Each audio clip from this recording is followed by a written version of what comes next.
man, we'd have dudes off the street in my living room, bro. You know, like, hey, where's your dad at? I'm like, man, what you doing? They're like, next thing you know, he's rapping My Adidas by Run DMC. And I'm like, 12. And I'm like, what's up? Like, who is Stutter? I'm like, oh, that's the neighborhood alcoholic. You know what I mean? Like, he sleeps in the old post truck. And then Katrina hits, I end up on the North Shore. And then I'm running through the New Orleans East playing AAU basketball. Katrina hits, I'm ending up on the North Shore in the suburbs. I'm like, whoa, what is this? I feel like I'm living I'm rolling up to football games and I'm getting handed like a pizza with my number on it, bro. And then Katrina hits, I'm in Bayou country. I mean, and then I get done with football on the North Shore, and then I'm in Thibodeau. And then I'm playing football at Nichols.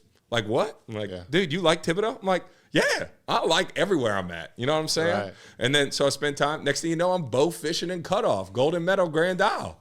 And then that happens. And then I get my first TV job from working in the French Quarter from a contact. And then I'm in Alexandria, Louisiana. And people are like, dude, what you doing up there? I'm like, bro, I'm having a blast. You're like the culmination of the entire state of Louisiana. Correct. So how that has all worked, and one of the things that I'm so proud of is like I can be in the most rural portions of our state, or I can be in the nitty gritty, like rough parts of our state, and everybody's different type of love and admiration, but there still is a general like, what's up, G? You know what I'm saying? Like, that's my guy. And I feel eternally grateful and blessed to grow up how I grew up, because the impact I'm able to make and the relationships I've been able to form with all walks of life has been unbelievable.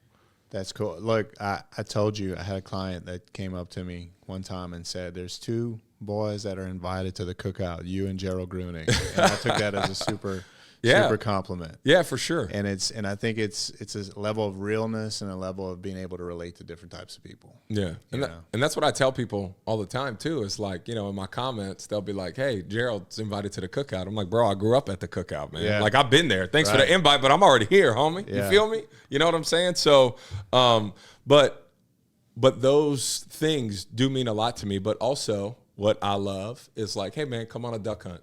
Hey man, come on a deer hunt. Hey, we're like, it's just been unbelievable the way I've been able to relate to so many different walks of life, but also when I get to spend time with those people, the perspective I'm able to share with them, you know, because the reality of it is, bro, depending on who I'm with, you know, you hear some things where I got to go, hey man, don't talk like that around me, from all aspects. Yeah. You know what I'm saying? Right. Like, dude, there's times John Weatherall and I are in the car, or we're out and about. I'm like, hey, John, get in the car. Let me handle this. You know what I'm saying? Because people, well, bro, think about where we are at. Yeah. We go into like the most rural, the most, you know, densely populated. We're all over the place with all walks of life and all types of perspectives. How I have been able to relate and even connect with people that may be way out of pocket and kind of salvage conversations, moments, instances, has been, you know, something I take a lot of pride in. But also too, if I can have one person thinking one way and then they get to know me, and or we get to talk for a little bit, oh man, I never thought about it that way. Like, all right, cool, bro. Now you do. Have a good one, baby. We out. You know what I'm saying? That's great. Because we kind of have to, because man, it can get as crazy as times have been. Yeah. You know, it's not, you know, I've got a 4-year-old and a 2-year-old. Give me a crazier time. Right. Recently, very polarized population. It is a wild, you know, between the cost of stuff. It's crazy. Well, what's crazy, man, is the way I grew up in Cecilia, man, we didn't know anything about politics.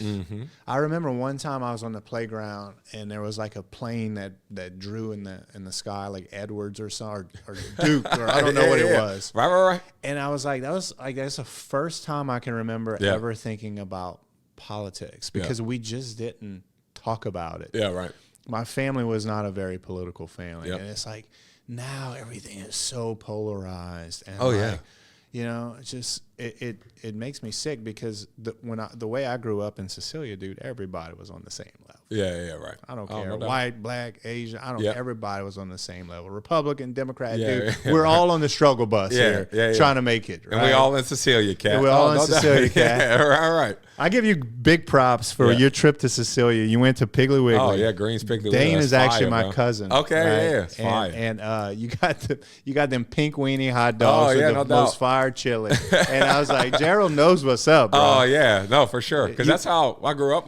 My dad had the steam table underneath the apartment I grew up in, And, you know, there was always pink hot dogs in the water, bro, or in chili, man. Isn't you know that the best? Yeah, and dude, I got to experiment because, you know, in the mornings I'd wake up and roll through the bakery, you know what I'm saying, where I'd go to Jindusa. My dad, when we'd load up to go to school, so, you know, where I grew up on Franklin Avenue in New Orleans in the 8th Ward, Gentilly, whatever you want to call it, we would then I'd go to school at Christian Brothers in City Park. Then I'd have to go to St. Dominic. Then I'd have to go to Hunt. Like, my parents were always moving me around because I was always getting into something. But the neighborhood I grew up in, it's like, whew, we don't want Gerald in that situation either because it could get bad quick because I'm like, I'm going to cut up wherever I'm at that time. I ended up going to Cap, though, on Franklin Avenue because no Catholic high school in New Orleans would take me because my grades were bad. I was, you know, never a bad kid, but always going to contest or push or, you know, like those same ladies that I told you earlier that are like, exactly. Oh, I love your energy. Like, bro, you would have kicked me out your school. You'd have kicked me out. You'd have seasoned D's in conduct, baby. Seasoned D's in conduct. And it's not because I'm a bad kid. Correct. I just can't keep my damn mouth shut. So I have to keep Ariel at times because my wife's a teacher. You know, at times I kind of have to kind of like, hey, remember, that was me. Yeah. You know what I'm saying? Like, it's so easy to be hard on those kids. You know what I'm saying?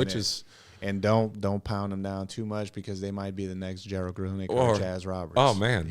You know, compared to, you know, like, you know. Just a line worker. All of the valedictorians or people that I know that graduated at the top of classes when I was growing up are working at, a lot of them are working at restaurants in New Orleans. They're hitting me up. Hey, man, do you think you could come to this place I work at? That's crazy. Wild to think about. Great dudes, great people, but just like to think, man. It's kind of like, well, pretty humbling for me because it's like, man, I remember specifically you're putting them on now. Looking up to you as like, man, this dude's a great athlete, good student. Got it all figured out. And then it's like, man, that's my boy. Gerald's my boy. You know, instead of the other way around, because that was the role. I was going to be at the po' boy shop, you know, slugged up, tatted up with slits in my eyebrows, bro. That's what was happening. It could have happened, though. Oh, yo, no doubt. It still can. Still can, baby. Don't count it out, bro. There's two things that you do. Yeah. So we've been friends for probably over a year now. Yeah, for sure. And so I know you're a real one. Yeah. But if I was just watching your videos, there's two things that you do that make me know that you're a real one. Yeah, what's up? Number one is you combine all your food. Yeah. Right. You make if you got to play lunch, you got to take the bread and make a sandwich with the meat and the beans and the thing. Or if you're going to Popeyes or fried chicken, you put the red beans on top of the tender and top of yeah. Let's go. Load up the drumstick. I don't even have to ask if you put your potato salad in your gumbo because I already know the answer to that. Yeah, you got to. Yeah, no doubt. So that's number one. Number two is you always find the best drink. Yep. With the meal. Yeah. If you're going to the Pig and you're eating hot dogs, you're going to get a Faygo out the front cooler that's 89 cents. Oh, no doubt. And double cup it or something. Yeah. Where's that come from? Oh, so back to how I grew up, bro. Like, I grew up in the city where I had 24/7 gas stations at my disposal at all times. I can vividly remember being 13, 14 years old and like, bro, telling you, like, I was out of pocket, man. Never in a bad way, never doing anything, you know, but I would take my mom and dad's car while they were sleeping and go roll to the Taco Bell on Elysian Fields down the street from Brother Martin. And my brother would be like, I can't believe you're about to do that. I'm like, you want some Taco Bell? Yeah, I do. Like, you know, and we go roll to Taco Bell. I drive. And then we'd roll back up and you know, whether it's a Baja Blast or go get something like that. But all that being said, bro, if it was the middle of the night and we had friends over, man, I was hanging with the Middle Eastern dudes that own the gas station next door.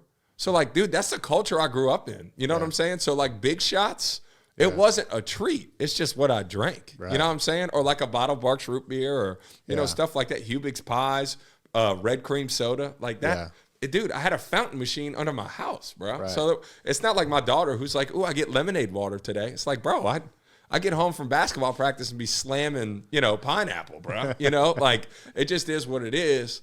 And then from the food side, I've always been just kind of like, man, let's try this, let's try that, let's stack it up, you know. And it is, I mean, dude, there's no other way to do it, in my personal opinion. But I do respect those people that kind of, you know, eat civilly. That's cool. And I'm not eating like that when me and Ariel are just hanging out. I'll make a sandwich when we're chilling. But, like, you know, that's what people – it's funny. Every time I do a podcast, people will be like, well, how come you ain't talking? I'm like, well, bro, like, you think I'm at my house like, what's happening? me, baby. Like, I'm not yelling at my wife all the time, bro. You know what I'm saying? So, like, the conversational aspect of how I talk versus, like, that elevated, it's like coaching, like doing anything. Like, you're not talking to your wife how you speak in a courtroom. No. You know what I'm saying? In fact, when you talk normal, it's pretty boring. And, like, it's like when I'm animated on camera, when I think I'm doing this, but I'm just really kind of doing this. Yeah, right. Like if you talk in your normal tone, you will have zero attention. Yeah, 2 seconds of attention. People are like, this guy's monotone, boring. Why is he?